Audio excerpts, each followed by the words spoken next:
Hello guys, Colin here.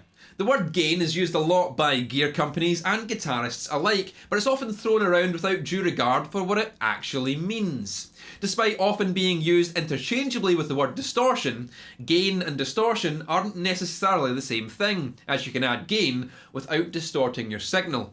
Similarly, adding gain can make your signal louder, but it's not the same thing as volume, so the term is understandably confusing. The true meaning of gain in terms of audio amplification is quite literal: how much the signal has gained from being amplified. If you pass an audio signal into an amplifier and it comes out the other side twice as large, then there's a gain factor of 2. At a gain factor of 1, you've got the same thing coming out as what went in, and this is called unity gain, a term you may well be familiar with. At the lower end of the scale, increasing the gain will result in a louder signal, but it doesn't add any distortion. Keep increasing the gain, however, and the audio signal will eventually reach the volume limit of the amplifier. Beyond this point, we can keep multiplying the gain factor, but the overall amplitude of the wave, which is its volume, won't get any bigger. This is what causes distortion, the modification of the waveform that sees the tops and bottoms squashed down as it's amplified beyond the clean headroom limit of the amplifier. When talking about gain in a guitar amplifier, we are typically, although not always, talking about preamp gain. The preamp takes your weak guitar signal and amplifies, EQs and distorts it before being fed into the power section where all the volume gets added. When designing a preamp, it's possible to decide how much gain it will have and what effect that gain will have on the audio signal.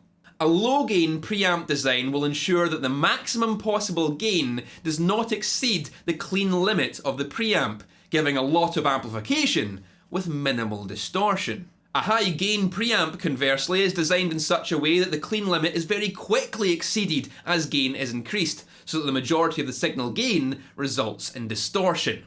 Power amps can similarly be designed to either prevent or promote distortion, but the effect of these are only really noticeable at the upper extent of the master volume control. So if you want to get all that sweet power valve distortion, it's easier done with a low wattage amplifier. The same thing can be true for effects pedals. Any type of boost, overdrive or distortion pedal, alongside others, will involve amplifying the input signal by a gain factor. Again, if the gain exceeds the limitations of clean amplification, distortion will occur at the op-amp. Pedals typically supplement this distortion by artificially clipping the waveform using diodes. This isn't gain, as the signal doesn't gain anything in the process, but is a convenient way of emulating what happens when a lot of gain is applied to an audio signal. In conclusion, gain is simply the numerical multiplier of how much more of a signal there is after it's been amplified. Whether that gain leads to distortion or not is simply down to the design of the amp or the pedal. Distortion will occur if the clean headroom is low enough that the gain signal exceeds its boundaries. Now, if you like this video and you want to see more content from me, then you can hit that subscribe button and that will notify you of all new content as it comes out. My Patreon's also there for exclusive secret stuff if you wish to support me further, and there's other videos you might not have seen. But that's all for now, guys. Keep it loud, and I'll see you later.